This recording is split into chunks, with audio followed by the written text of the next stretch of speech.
It is confirmed that Garitt Cole is one of the biggest whiners in the entirety of the MLB.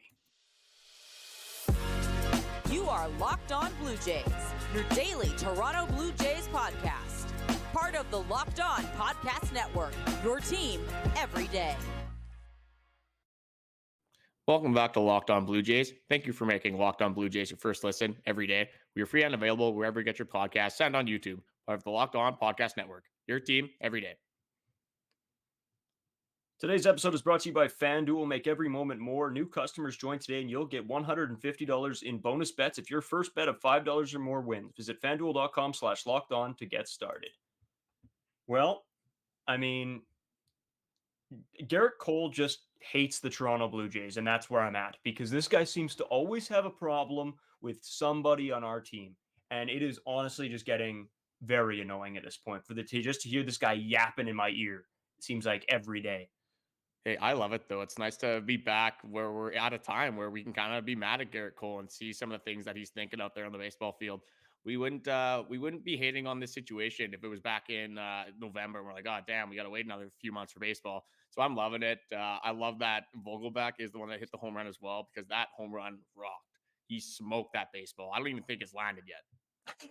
No, when he hit that ball, it was like he sort of unloaded. Like when he hit the ball, it was like a hit, and then he sort of did like an over exaggerated like follow through too. It was so electric. Then you just see Vogelbach trotting around the bases. It's hilarious. But then to up the fact is that it was a Friday night. I got home from work. You guys were already out. I was like beer in hand, like 2 or 3 beers in, because I had a shower. So of course you have a shower beer with you. I get out of the shower, I get the music going. I'm sitting there sort of by myself, getting ready to catch up with you guys. And then this comes out. Garitt Cole pissed at Daniel Vogelbach, of all people, about hitting his home run and trotting around the bases too slowly, apparently. And so then, me being me, I get right onto TikTok, TikTok and Twitter complaining about Garitt Cole. So I don't know. I was just over the moon. I thought like this just reminded me of like peak baseball season. Like we're just back, we're ready to go. And like this should have been like an October or a September baseball game where Garitt Cole's getting pissed off. But nope, spring training, Garitt Cole. Yeah, who would have thought there would have been some drama between the Toronto Blue Jays and the New York Yankees in their first visit of 2024?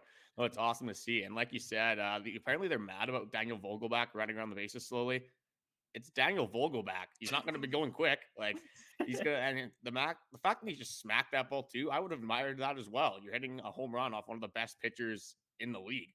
And I thought it was funny as well that you're just looking at the Yankees lineup. They had 6 of probably their 9 regular starters out there. They had Judge playing, Rizzo was out there, LeMahieu, a bunch of guys. And our number 3 hitter, Daniel Vogelbach, clearly helping the Blue Jays out, making it a pretty competitive game. Because like you said, we were out.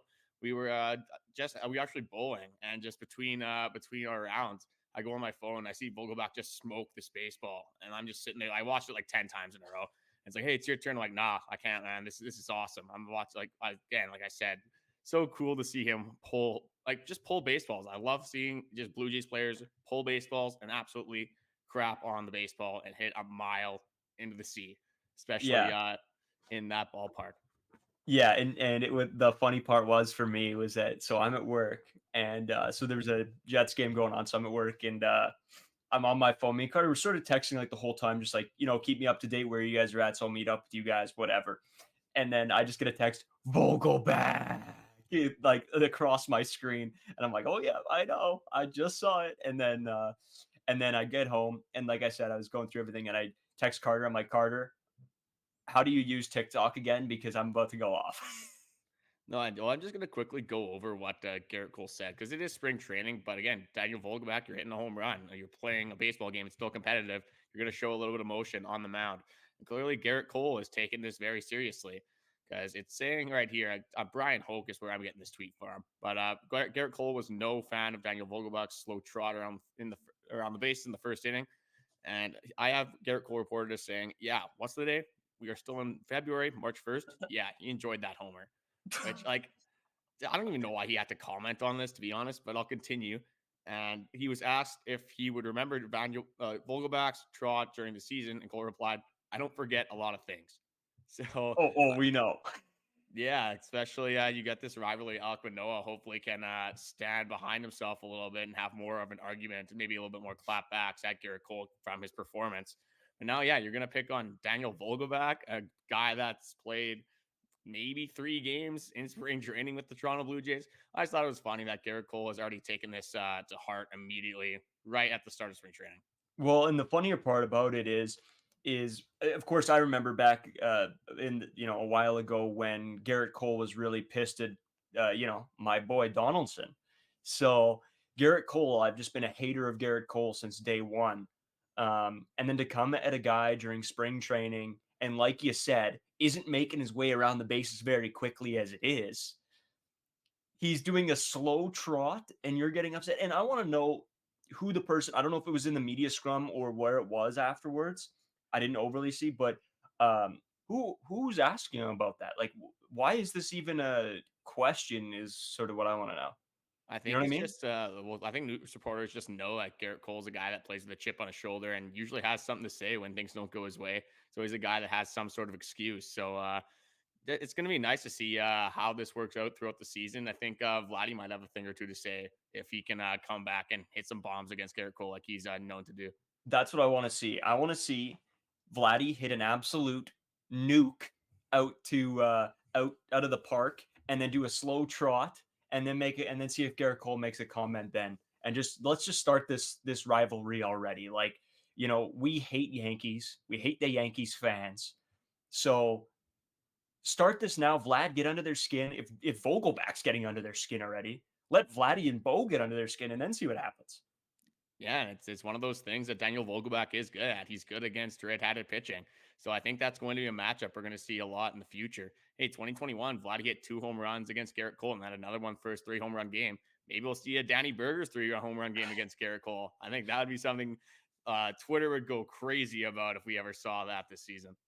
So yeah, it was hilarious. Actually, if you guys want to, the TikToks are sort of funny. Usually, we just try to have a bunch of fun on there. I think you can look up Locked On Jays on TikTok. You can find us there. You can also find me on Twitter, Braden 5 Wasco, Carter on Twitter at Carter First 2. Because yeah, I'm on there pretty consistently, at least looking at stuff, retweeting some stuff, and then I'll throw some of my own takes out there, which good or bad, they're at least a little bit entertaining, hopefully. But there's so much we want to get into today. I know we didn't really give you a huge tee up at the start today because obviously Matt Chapman signed, so we're going to get hard into that in our next segment. But then there's a lot of just stuff that's been going on throughout spring training, stuff we want to talk about. And then there's been a lot of hate going on Twitter about the Jays not winning spring training games or something, and people are pissed about. So we're going to talk about that in the third segment. We're going to keep this train rolling. And yeah, we'll be right back with that Matt Chapman talk. Today's episode is brought to you by FanDuel, America's #1 sports book, because right now new customers get $150 in bonus bets with any winning $5 bet. That's $150 if your bet wins. You can bet on all your favorite NBA players and teams with quick bets, live same-game parlays, exclusive props, and more. I took a huge hit this week. I usually try to keep you guys up to date on my betting history throughout when I read these ads. I took a huge loss. I was trying to make my own bets again, and it didn't go well. So I went on to FanDuel today, and I'm like, you know what? Winnipeg Jets. I'm hammering it. And of course, there was a pre-made one for me already. FanDuel does a great job about having those pre-made ones, are the ones that people are like really hot on or whatever. And I loved it. It hit, of course. So I made some money today. It was great. I can't go around winning 50-50s every weekend, which I'm not sure if we talked about, but I won a 50-50 at this hockey game. Decent amount of money, but then I think I blew it all on drinks on Friday because these guys made me, you have to buy a few rounds or whatever. So at least with FanDuel, I made some money back, and I'm happy about, at least, trying to recuperate the money from Friday night. You can just visit FanDuel.com/lockedon and shoot your shot. FanDuel, official sportsbook partner of the NBA. Big news, right? Big news for Jays fans. I think we can finally stop getting comments about the Jays should bring back Matt Chapman or the complaining that we're not bringing back Matt Chapman. He's gone. The Giants have signed Matt Chapman to a 3-year deal. Uh, I'm honestly, we've talked about this so much, and I don't want to keep, rehashing everything that we talk about. But at the end of the day, there's no room on this Blue Jays team for another third baseman. Yeah, I mean, just looking at the roster, you got Justin Turner who could play there, Eduardo Escobar, Kevin Biggio, IKF. Ton of guys here. Wouldn't have made sense for the Blue Jays to go get Matt Chapman. Maybe if you rewind to maybe right after the season and you don't sign IKF yet, looking at the contract details, we'll get into it quick. It's a 3-year, $54 million deal. It's 20 million for the first year, 18 for the second, and then 16 for the third with 2 opt-outs. And I'm pretty sure that's more so for Matt Chapman because I think he's still kind of betting on himself, wants to have a little bit more of a breakout year at the plate. And then maybe he opts out of that contract and tries to get the $100+ million deal that he was going for. Another thing that's interesting is the Jays did offer him a qualifying offer at $20.3 million. So that would have been more than he's making this year. And he decides to return home to California in San Francisco and play for the Giants. He joins Jordan Hicks went there. Robbie Ray's now there as well. And then Otto Lopez, the Canadian King from the Toronto Blue Jays, is also with the San Francisco Giants. Interesting offer when you look at it. Now, when it really came down to just the Blue Jays and the Giants, in my opinion, the Yankees were in talks a little bit because the Yankees are in on pretty much every player. The Dodgers were in a little bit, same thing. Going back to California, it made sense for them. But the Giants, it made sense for them as well, only paying $18 million. I think that's a bargain when you're looking at Matt Chapman's qualifying offers from the start of this free agency, where he was looking for 30 million plus per year. Yeah, and as we always talk about, that we are fans of Matt Chapman. It's not like we don't like him. It's just it comes down to the fact that there's no room on this team. And it honestly, you could tell this isn't a place where he necessarily was itching to come back to, because otherwise he would have taken that $100 million deal that we were offering. At the end of the day, he wanted to go obviously play back at home. And I think the Giants were always going to be a leader in this. And yeah, it turns out that's where he went to. I think it's a better fit for them, honestly. Like, even if the Jays went out and got him, there's a lot of moves that we'd have to make. We'd have to send some guys down. Do we want to then just waste a contract that we just gave to IKF? Because that contract would pretty much have to be it's just garbage. It's just throwaway money at this point, because you play Matt Chapman every day. He'd be your number one guy. So, yeah, at the end of the day, I'm not upset about this. I think it's better than wasting money.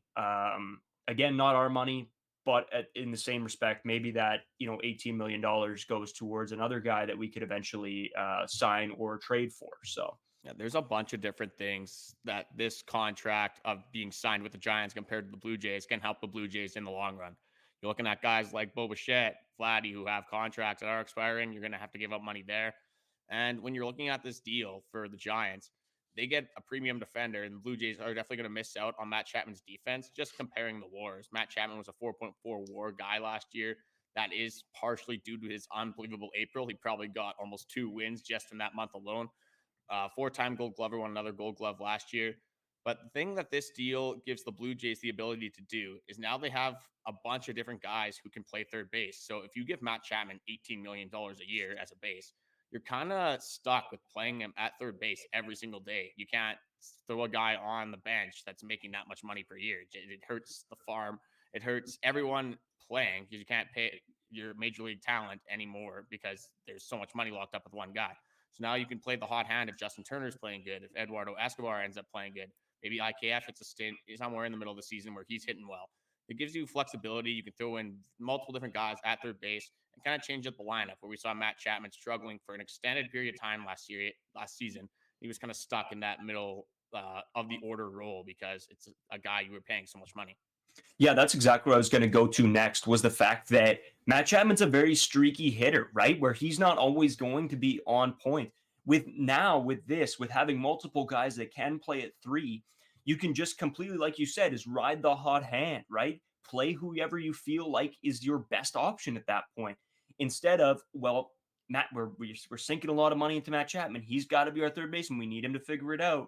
Now it's okay. David Schneider's playing really well. Kevin Biggio's playing really well. IKF's hitting really well.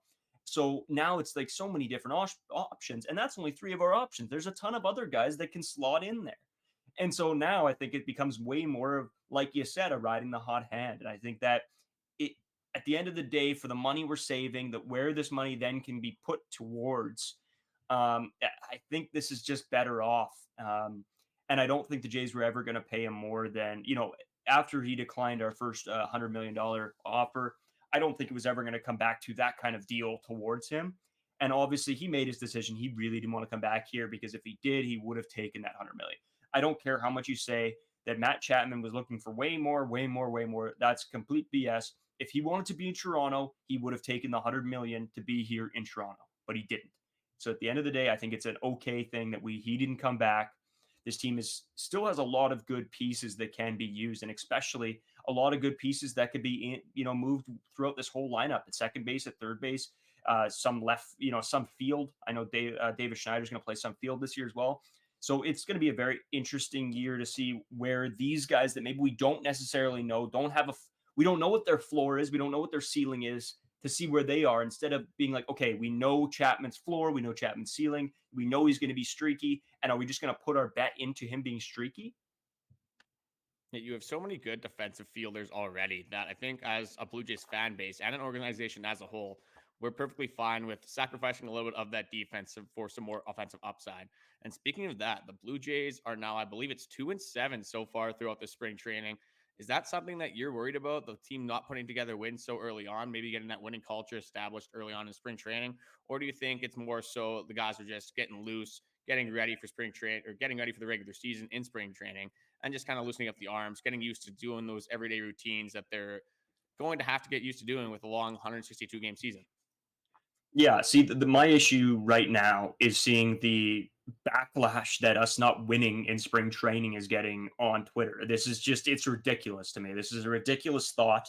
And honestly, I was close again to putting out another TikTok today just about the complaining, because this is spring training. We're not having a guy go out there and throw 5 innings or 6 innings, an MLB ready starter go out there and throw 5 or 6 innings.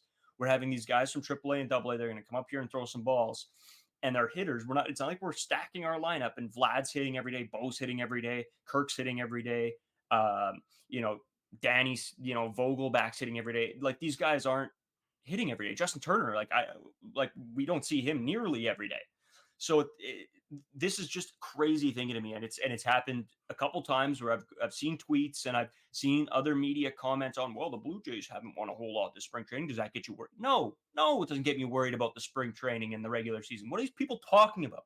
I'm actually like, it's so frustrating as a fan to see, because you're like, do these people just not know how do they just not know how sports works at all? Like, I want to put that question out there. Well, I'm just saying, like, you look at, for example, the NHL preseason. Do you remember any games that the Vancouver Canucks lost in the preseason? No, you don't. And you look at the NFL preseason. I'm a Panthers fan. Do I remember any of the Panthers' losses in the preseason? No, I remember all of them from the regular season. There was more than enough for me to remember in the regular season for them. It's the same thing with baseball. You're just looking at the lineups. Like, we were talking about the Yankees against the Jays. Our number 3 hitter was Daniel Vogelbach. Their number 3 hitter was Aaron Judge. I mean, who had more home runs that game? Maybe there's a little bit of an argument there for who's the better player, but it doesn't matter. Like, this is a situation for maybe some bridge guys that aren't quite established on the team yet. Guys like David Schneider, maybe even Kevin Biggio can throw in there. Ramos Martinez, some of our prospects, to get a little bit of the star of the show, get some spotlight on them. It's not as much for guys like George Springer or Kevin Kiermaier. It's been 9 games and we've seen them maybe once have 2 at-bats. Those are guys that have done this before. And I'm not worried about these spring training stats at all, because you look at these lineups, and to be honest, if they're in single A or double A, I'm even struggling to know some of these players. And as Blue Jays fans as well, I bet there's a lot of players that aren't going to even be sniffing this Blue Jays roster and aren't going to be impactful on the Blue Jays season whatsoever. Yeah, I mean, me and you talk about some of these players, and yeah, sometimes we got to go back and be like, oh, what did they do last year? Where did they play last year? Because we're having guys out here that we don't even know. So for an average fan, maybe it's these people that don't watch a ton of baseball. That's what I'm honestly thinking, that don't keep up with the MLB, that read that regularly, that are saying, oh, this is worrying. We're seeing, and it's a different question if you're saying, oh, Nate Pearson really struggled in his outing so far, or Alek Manoah looked very rough in his first outing. Okay, that's at least an argument. But if your argument is, I don't know, some random rando is hit 1 for 3 today, does that worry you? No. Like, what are we talking about? Right. So at the end of the day, this is just noise that the Blue Jays just got to not worry about. I think as fans, we don't have to, there should be no worry. If we go 2 for 14 in the first know, 14 games of the year, okay, let's start to panic a little bit. But right now, this means nothing. Brush it off. I'd even say at there if we're 2-14, but Alek Manoah is pitching better. Maybe Bowden Francis takes a step. Alejandro Kirk's been looking good so far this spring training. I'm more focused on individual trends rather than I am on team success. Our major leaguers are looking like they're going to be successful and are having success so far in spring training. I could care less what single A, Jim, whatever is doing in spring training. It's more so on our MLB ready players, and it's more so on how they look so far in spring training and can they carry what they're doing in spring training over to the regular season. Oh, I'm sorry. I meant to say 2-14 in the regular season. Oh, if we're I don't care about spring training. We could go 0-97 in the preseason and I wouldn't care. Like I'm not saying any, like, honest, throw whoever you want out there. Like they could call me up there to pitch for goodness sakes. Like it might as well be. You know what I mean? No, Who cares? It's all preparation for the regular season. As long as you're seeing what you want to see out of the guys in camp and in the spring training, then I'm not worried about it whatsoever. No. Yeah, like I said, if we were 2-14 in the start of the regular season, okay, be a little bit worried. Yeah, But if we're 0-60 in preseason, if we're 1-6 in the regular season, sound the alarm bells. I'm gonna be like, oh god, here we go. Has to be another 155 more games. This is not gonna be a fun season. But yeah, spring training doesn't matter, and it all comes down to what is it, March 28th, 24 days away, give or take. So yeah, we're getting closer. It's hopefully gonna fly by. All right, so we do want to quickly touch on some of the guys that have stood out over the weekend to us and look ahead a little bit into this week. Again, it's a lot of preseason stuff, a lot of spring training stuff that we hate to say doesn't really matter. So we don't want to go too fully hard in because, do you guys care about game 90, like game 97 of the preseason? No, we don't really care either. We more care about the specific individual stats these guys are putting up in these spring training games. That's what matters to us. So we'll talk about that and some other stuff coming up right away. Carter, do you want to give a quick shout out to, of course, the 24/7 streaming service? To our 24/7 streaming channel, just as we're getting into the thick of it in the NHL playoffs, getting close to the end there. The NBA playoffs are getting close around the corner as well. College sports are always going on. Just tune into our Locked On 24/7 streaming channel on YouTube and subscribe. Of course, another ad here, and that's for Game Time. Game Time is the quick and easy way to get your tickets to all different events. If you want MLB, you want NHL, NFL, concerts, comedy, music, whatever. Game Time is perfect. You can see exactly your seat, the view from your seat. You can see if it's a great price. I know they have these cool little red or green or dark red or dark green dots that pop up when you go to purchase tickets. And that's super useful just in the sense that it's telling you if those tickets are a good deal. And I know when we went to the Jets game, we were actually just looking to go to Jays games and see if they had any tickets on there already. And of course they do. They have tickets for everything. But we were looking specifically at some Jets games. We want to catch a couple more before the season ends. And some of the tickets prices were, dark green. We're like, okay, great deal. We might as well jump on these, right? And so when I went last time, we got 4 rows up from the glass. Amazing ticket prices. There's no way in the world I'm sitting 4 rows from the glass unless it's a great deal. I'll tell you that. So it was fantastic. Game Time has deals on tickets right up to the start of the event as well. And even an hour after it starts. It's the place to find last-minute seats, find exclusive flash deals and sponsored deals on tickets for football, basketball, everything like I said. With zone deals, you can pick the section and Game Time picks the seats for you for big-time savings.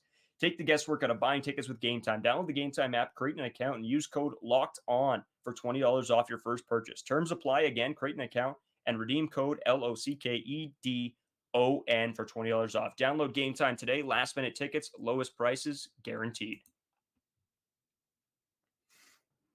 So as we've talked about, obviously, we know that these spring training games don't matter as a whole, right? But each player specifically, there's a bunch of stuff that we can look for and look out for. Carter, I know you had a few guys you wanted to touch on specifically. Do you want to throw those over, give us some stats on what they did these past couple games? Actually, first, I'm going to start it with some injury updates from the Toronto Blue Jays. So one is Alek Manoah, who didn't go on Sunday. Alek Manoah felt some shoulder soreness during a bullpen session and cut it short. So that is why he didn't start on Sunday. An MRI showed that he has no structural damage, so he's just day to day. Maybe just a precaution for Alek Manoah, maybe a phantom injury as well, maybe to try to figure out the command issues. What do you think about that, Braden? I think that's exactly what it is. I think it's not. This isn't an actual huge problem. I think he wants to put in the work so that he knows that he's going to be on a stage no matter when he pitches. He's going to be on that stage that everybody's going to be looking for to see what he can do. And I think he wants to get some stuff figured out. So next time he comes back, he doesn't get absolutely lit up. And then us on this podcast complain that is Alek Manoah not be able to come back from this. So I think it's, yeah, I don't think this is a legitimate injury. But again, I don't want to put that out there and say that because this guy could be actually going through something. And maybe that's what led to his start the other day where he didn't pitch very well. Maybe it was starting to bug him. But I think if we look at this through a fan lens, that's what we're going to come out with. Yeah, it's tough because like you want to get behind your guys like Alek Manoah, and you do want them to be precautionary with them. You don't want them to go out there and strain something when it's this early on in spring training. But in Alek Manoah's regard, you're kind of just tired of the excuses to a certain extent. You just Yeah. want to see him have success, and you don't want him to be blaming a shoulder injury or blaming maybe the pitch clock or whatever it is that he's going to blame for his struggles throughout the last season. And then one more injury that also happened on Friday was Uriel Rodriguez was scheduled to pitch, did not pitch because of back spasms. I'm no doctor, but what even is back spasms? Like, how is that affecting his ability to pitch a baseball? Well, I would think it's maybe just something that you're feeling. Maybe it's tightness. I don't exactly know what spasms are. Like, when you're exhausted from going to the gym and you're maybe dehydrated and you come back and you haven't done legs in like 3 months and you go and you lie down and you try to get up and your leg just does the little cramps. Maybe something like that. I don't know. I'm no doctor. And trust me, I don't think anybody would want me to be a doctor either. But obviously it's just something that is bothering him. And I think this one's more legitimate. Um, and it could just be affecting his throwing. He doesn't want to feel uncomfortable up there. This is sort of whatever for me. He'll get through it. It's obviously not anything serious. So I thought with all of your past injuries, you might have used the excuse of back spasms one time, so you maybe had a little bit of a background in that. But I guess ne- not. I next agree time, though. You always have, yeah, for the next injury that may or may not happen. yeah. Yep, I agree though with Rodriguez. I don't think maybe it is due to him not pitching last season. Obviously, didn't hasn't pitched since 2022 with Japan. So maybe just taking a little bit of an easier route back into his just everyday routines. And another guy was Alejandro Kirk, who has been showing a little bit of power so far this spring training. He has 2 home runs and 11 spring training at bats. To compare that to last season in his spring training and regular season combined, he had 2 home runs in his first 142 at bats last season. So just seeing a little bit of a power surge from Alejandro Kirk, our man, it's nice to see. Yeah, he's one of those guys. And I think it comes off of the fact that we talked about last spring training. He obviously had a kid, and I think we don't. The media, people, everybody doesn't talk enough about how draining that honestly is. Like when you first have a kid, and there's a lot going on and a lot of stuff, and maybe your focus isn't necessarily on baseball or on your job or on whatever, right? So I think that's maybe one thing that led to this. And now that he's getting an honest to God spring training and being able to work on some stuff, being able to get back to his, even if it's just mental focus, I think for him, I think it's going to be huge. And I think we're going to see a big comeback from Alejandro Kirk this year.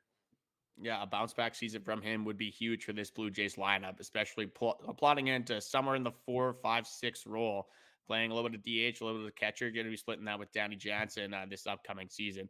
One last thing I wanted to touch on again is just the opportunity for Bowden Francis. We got a little bit of an injury here for Alek Manoah and Uriel Rodriguez, 2 guys that are fighting for that 5th rotation spot. So if these guys have a little bit of setbacks throughout spring training, we could see Bowden Francis out there for the first go around in our starting rotation. Wouldn't that be something electric? Eh? We talked about him, and we were hyping him up quite a bit. And so for him to get an opportunity, well, I mean, obviously it comes down to the fact that I think either way, Alek Manoah is going to start in this rotation. I don't think it overly matters what happens in this spring training, just from the fact of what the Blue Jays organization has said. But at the end of the day, I think having a guy like Bowden Francis ready to go and that could, fill right into that number 5 slot, I think is a good option. Yeah, I mean, just when you look at this starting rotation spot, I think you just look at the upside because what you have 3, probably 4. You can argue Kikuchi as well, maybe after that last season. Very reliable starting pitchers. Yeah. So if you're not necessarily getting like it would obviously be nice to get those 5 inning consistent starts, But if you can get a guy like Alek Manoah to bounce back and be a guy that could be a number 3, number 2, maybe even an ace on other teams, that would be huge for a starting rotation that was already one of the best in baseball all of last season. Yeah, for sure. And don't get me wrong, I'm praying to God that Alek Manoah does have a bounce back season because you could go to any game, you could buy tickets to any game and go out there and see an amazing starting pitcher. And just how electric that is. Whereas if Alek Manoah doesn't bounce back, Bowden Francis comes up, maybe he does okay, or Yari Rodriguez comes in, he's not as big of a name drive, right? Whereas if you go see Gosman or Bassett or Barrios or Kikuchi, or Manoah, you go any of those games, you're like, oh, who's pitching today? Oh, well, maybe I'll go down for this game because of this guy, right? And I think that's something that's lost on a lot of people too, is just the name recognition and the drive that if Alek Manoah can bounce back and be very reliable for this squad, it's going to be huge. Well, even one thing that if he doesn't bounce back and maybe Yariel Rodriguez does have some injury problems, Paulo Espino has looked really good so far this spring training. You have Mitch White, who don't necessarily want to rely on for the 5th spot, but then probably could make a few spot starts if you really needed it. So that's one thing the Blue Jays do have more of compared to the last 2 seasons is they do have some options, maybe not the guys you want to rely on, but they are options and they are better than what they've had in previous years to come in on these spot start roles. Hopefully not be a long-term fix, but if this Blue Jays starting pitching roster has some injuries, you're going to have to kind of play the cards you're dealt throughout the season. Yeah, and obviously there is another guy who I don't want to skip over, and that is Ricky T. He's a great pitcher, but I think we both know, and I think every fan knows that he's going to need a few more years to develop. And I think nobody wants to rush him into a situation where, his confidence gets dragged through the mud or anything like that. So I did want to throw him out there. Just that we know that he's going to be electric. It's just that right now he's not. You don't want to put him in too early, and then that confidence get just dragged through the mud, as I said. Well, and that's another nice thing about this starting pitching depth is that you're not forced to throw Ricky Tiedemann into a situation that he's not ready for. I just want to say thank you guys for watching once again. Don't get too caught up with the spring training scores and everything because at the end of the day, a lot of it is just prospects versus prospects. So it's just AAA rosters. Some of the AAA rosters are better than our Blue Jays roster, apparently. So that's something we're not going to remember at the end of the season anyway if somehow the Blue Jays can hoist that World Series trophy.